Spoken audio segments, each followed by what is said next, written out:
IgM হাসপাতালের nursing অফিসারদের উদ্যোগে আন্তর্জাতিক নার্সেস দিবস 2024কে সামনে রেখে মডার্ন নার্সিংয়ের প্রতিষ্ঠাতা শ্রীমতী ফ্লোরেন্স নাইটিঙ্গেলের জন্মবার্ষিকীতে এক রক্তদান উৎসবের আয়োজন করা হয়।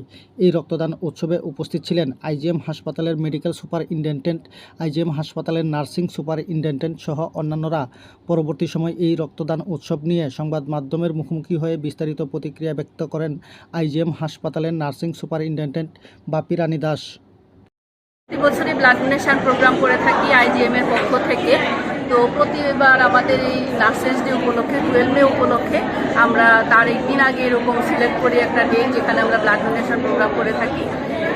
তো আমাদের এই দিনটা আমরা ফ্লোরেন্স নাইটিঙ্গেলকে শ্রদ্ধা জানিয়ে এবং আমরা যেহেতু মানব সমাজের জন্য আমরা কাজ করে থাকি এবং ওনাদের সেবার কাজে নিয়োজিত হওয়ার জন্য আমরা সবাইকে ভলেন্টারি ব্লাড দেওয়ার জন্য এবং এই ব্লাডটা যাতে আমাদের সমাজে সর্বস্তরের কাজে ব্যবহৃত হয় সেই জন্য আমরা এই প্রোগ্রামটা করে থাকি। এই প্রোগ্রামে আমাদের সমস্ত ইনস্টিটিউশন, আমাদের যে নার্সিং ইনস্টিটিউশন 12টা নার্সিং ইনস্টিটিউশন আসে আমাদের এখানে আইজিএম হসপিটাল, সবাই আমাদের ডাকে সাড়া দেয় এবং এই উৎসবে আমাদের সবাই সামিল হয়ে এটাকে সাফল্যমণ্ডিত করে।